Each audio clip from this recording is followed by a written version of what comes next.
Hello, Internet. This is Ewan Spence and ESC Insight calling. Now, the televote from Norway. I don't have it.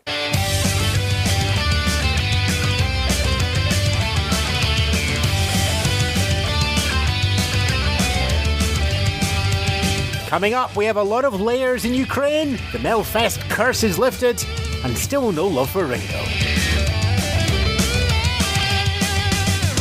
Yes, good afternoon, good morning, good evening. Welcome, I'm Ewan Spence from ESC Insight. It's a regular Insight News podcast and another week of results, news, goings, comings and competitions from the world of the Eurovision Song Contest. Our regular listeners will already know the dates, the 12th and the 14th of May for the semi-finals, 16th for the grand final. But welcome to all our new listeners online through the podcast, streaming and on the radio as well. If you're looking to go over to Rotterdam for this year's Eurovision Song Contest, tickets are going to be on sale at the end of March for the last batch.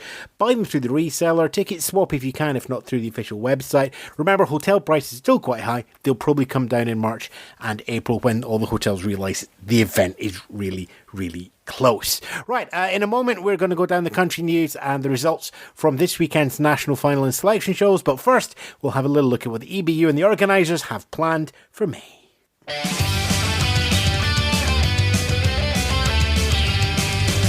For Eurovision fans in Canada, hello the Lemurs. Yes, Omni Television is going to be bringing the song contest back onto the Canadian airwaves. There was a 3-year gap. They broadcast it in 2019. They're going to be broadcasting it again this year. Now, 2019's contest was broadcast on a slight delay. We've no information yet if Omni are going to be doing that for the 2020 contest or whether they're going to be taking it live. More details will surely be forthcoming from their website and news themselves. The London Eurovision Party, which is happening at the end of March, is the first big preview party of the sort of period between all the songs selected and us all going over to Rotterdam. Tickets went on sale this weekend. They've now sold out. But don't forget, you still have the Eurovision in concert taking place in Amsterdam and the ESC pre-party over in Madrid if you're looking for a big concert preview with the singers, or you can go for something a little bit more intimate at Scotland's Ne Party Pas.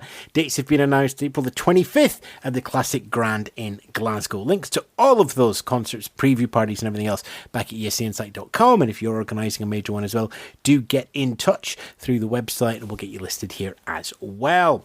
Also worth noting that the EBU itself is organising a Eurovision Anthem contest. It's their 70th anniversary this year, and the Eurovision Anthem, of course, is that bit of music that precedes every single broadcast. It also kind of precedes every single podcast that we do here as well. Anyway, the EBU is asking people to submit their own cover of Marc-Antoine Charpentier's Te Duem. That's the posh name for the song. And you can share your video online and hashtag it and use the @ and you'll enter the contest. As with any media you create and submit to a contest like this, it's always worth taking time to read the terms and conditions on what will happen to the material that you submit and what rights you give up and continue to hold. The winners of the contest will get a chance to win tickets to the grand final in Rotterdam. Actually, no, the winners will get tickets for the grand final in Rotterdam. They don't get a chance to win. It's not like, okay, 10 of you in, we've got to have a super final now. There's going to be a sudden death duel. No, that's the selection programs that have been happening across Europe this last 7 days. So let's head and get the results.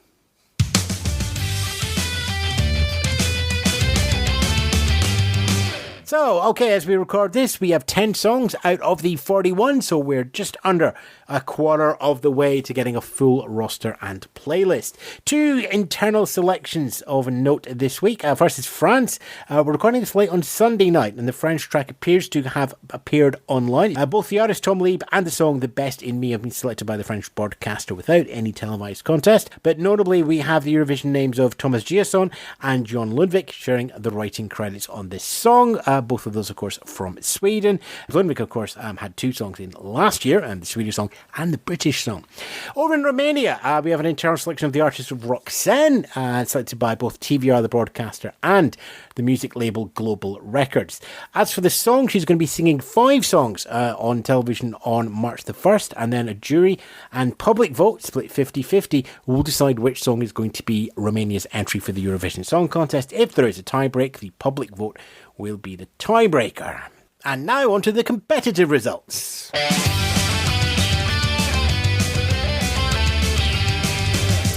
Okay, so 3 countries selected their song and performer this weekend. We'll start in Norway. They've had 5 semi-finals in this anniversary edition of MGP, so it's been extended out to 6 episodes. Normally, they've just had a one-shot final in the last couple of years. The grand final saw 10 singers take to the stage in the first round. 4 would go forward to a double duel system, 2 versus 2, and then the winners of those would go on to be selected. Now, out of the first round, Rayleigh, Kristen Hussoy, Ulrike and Lisa Vasilyeva fought through, but there were some issues here. This was meant to be 100% televote, but the televoting system broke down, so jury vote had to be used as a backup.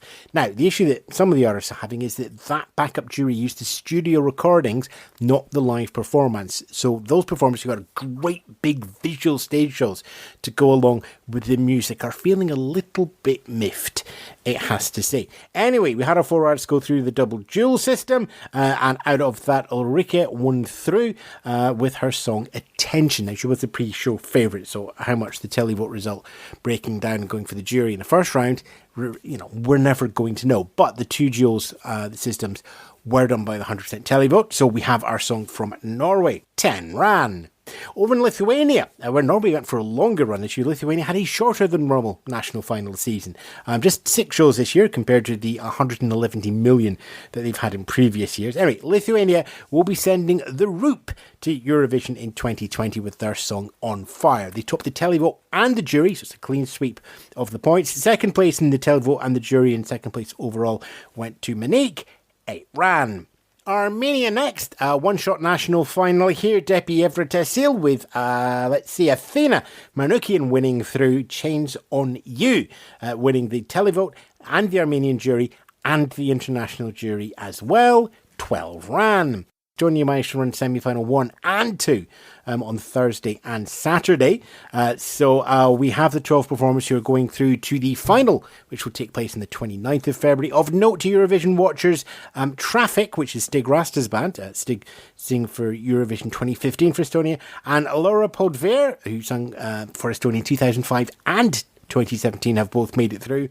And although he's yet to win Estee Lau, his appearance in 2017 endeared him to many. Erasmus Randvi is also through to that as well. Semi-final 1, 12 Ran. Semi-final 2, 12 Ran.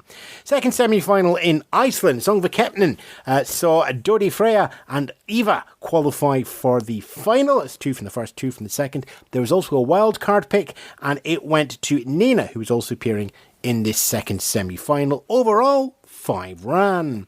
The third of 3 semi-finals in Poland took place this weekend, so we have a complete lineup now for their national final.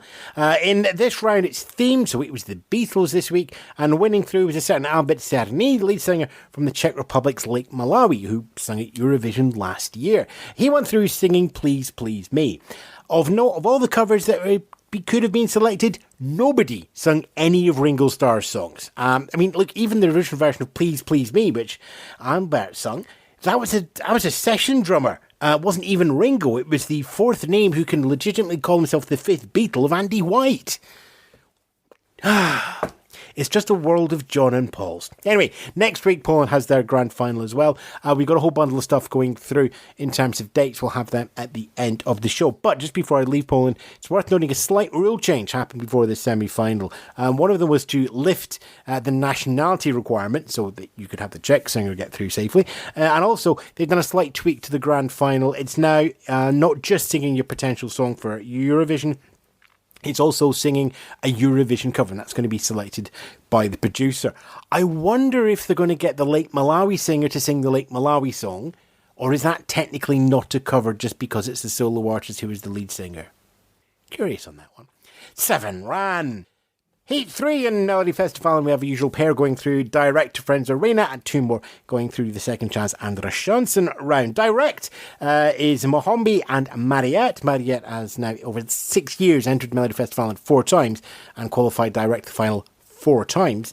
So keeping up an impressive record there. Going through into the Andra Chansen round, Drangana and Anis Don Demena will be going through. 7 ran.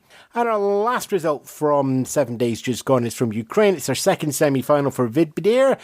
3 more acts have qualified out of that final. It's a 50-50 vote there with the audience being the tiebreaker. Kayat, David Axelrod and Tvorchi are all through to the final there in Ukraine. Full show, the band that was singing the song Black Square didn't qualify.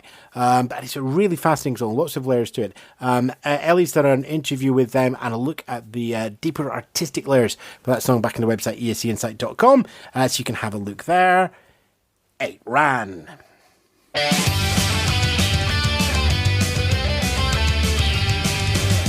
Now news from around the continent, starting with Belgium. At some point on Monday, Hooverphonic are going to release their song for Eurovision. Now, they were the first act named back in October 2019, but they've been relatively quiet since then. So we'll see what this internal selection will bring forward. Cyprus, we have a tiny detail about Sandro's song. It's called Running, and that's it. We've got some more details from Germany. As reported, they're going for an internal selection this year.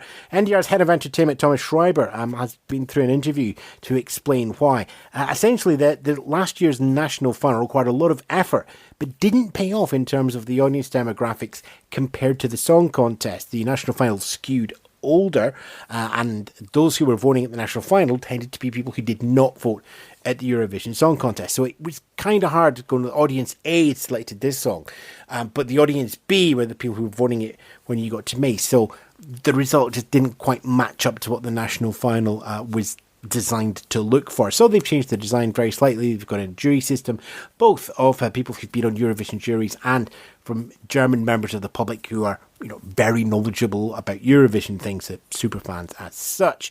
So they're hoping now to get a selection process that bends nearer towards the contest's viewpoint. Also, the song was selected on December the 12th. So they spent all this time working on staging and deciding what to do and extra vocals and tracks and such like. So they've got a lot of time to get everything up to speed, unlike last year where they had about 2 weeks before you have to submit it all. Anyway, we're going to hear that song on a special one-off broadcast on German television on February the 27th. Italy, of course, we are still recovering from Sanremo and will be for another 50 weeks, but there we go. REI has confirmed that Deodato will be singing the Sanremo winning song Fai Rumore at Rotterdam, but it is going to need to be trimmed down. Eurovision has a maximum time limit of 3 minutes on each song, and at the moment Fai is 3 minutes 36. So some deft editing will be needed there. Don't just lift out a verse so we get a chorus twice in the middle as you did with Occidente's Karma all those years ago. Also worth noting that 13 of the top 20 songs in the Italian charts are all songs from Sanremo. The top 6 is completely dominated by Sanremo songs, and the Sanremo CD is at the top of the album charts. Right now, the top 3 in the charts are Deodato, Francesco Gabbani and Tactical Nuclear Penguin. The top 3 at Sanremo were Deodato, Francesco Gabbani and Tactical Nuclear Penguin. Sanremo definitely got its finger on the pulse there, although Achille Largo, who didn't get a spectacular result in the Sanremo stakes, certainly raised the stakes in fashion and costume and spectacle, and he's been awarded with a 4th place in the top 20. North Macedonia has given us a little more detail. Just like Cyprus, we now know the name of the song. Vasil will be singing You. We don't have any indication of what genre it is. Vasil's got a huge range, but we do know that the writer's name is Nevena Neskoska, which doesn't give us much help in the genre-wise either, but we'll keep an eye on that one. Switzerland, we don't know the song name, we don't know the artist name, but we do know that they're going to tell us on March the 4th. Excellent news. News from the United Kingdom. Look, here's the thing. Just because you haven't heard something from any broadcaster, I picked up the UK here, and the BBC, but it could be any of them, they've got their own schedule. They've got different budgets, different people get allocated to the programme at different times. There's no broadcaster has enough resources that they can do everything they want to do. They know the deadlines. Everybody just be patient.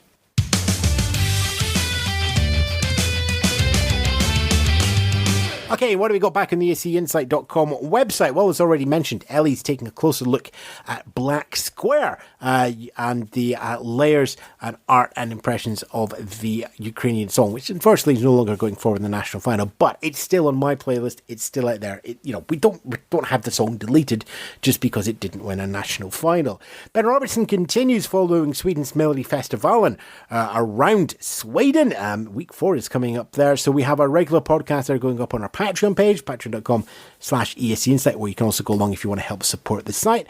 He'll carry on doing his interviews and also profile and background pieces back on the website as well. And our regular Saturday morning newsletter from John Lucas goes out as well. If you've not signed up to that yet, please do so back at the website. And of course, we're available on twitter.com/ESCinsight and facebook.com/ESCinsight, where we keep the discussions going and maybe point you towards some of our older articles when they become relevant. Calendar dates, let's see, it's coming down a little bit. Of course, we've got Hooverphonic bringing their song out at the start of the week on the 17th. Saturday, we have 3 shows, so that's the 4th semi-final in Sweden, 2 songs that will actually select the entry for the year, so that's National Final in Ukraine for Vidbeer, and EMA's Grand Final over in Slovenia. And on Sunday, we have the Polish National Final as well. And catch your breath. That's us for another 7 days of news from the world of the Eurovision Song Contest. Thanks for your ears. Thanks for listening. Find out more details on the contest, ESCinsight.com. I'm Ewan Spence, and these were our guitars. The ESC Insight News podcast this week was written and hosted by Ewan Spence, www.escinsight.com.